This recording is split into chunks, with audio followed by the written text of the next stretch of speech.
ఒక్కసారి ego hurt అయితే ఏమన్నా చేస్తాం.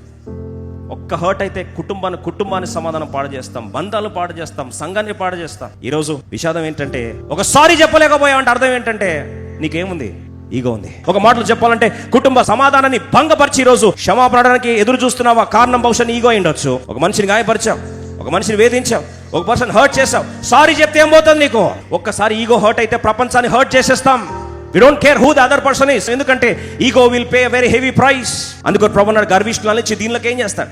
కృపిస్తా అన్నాడు. అందుకొరకే దీనత్వం ఉన్న దగ్గర సామెతలు 15:33 చాలా స్పష్టంగా ఉంది, దీనత్వం ఉంటే ఘనత ఉంటుంది.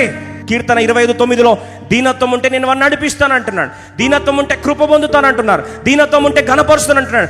ఒక్కసారి తగ్గేది దేవుని లక్షణం, తగ్గేది రాజు లక్షణం, తగ్గేది దైవానికి గుర్తు. తగ్గితే దేవుని కృపకు పాత్రుడు అవుతావు. ఒక్కసారి తగ్గి చూడు, ప్రపంచం ఎలా ఉంటుందో చూడు.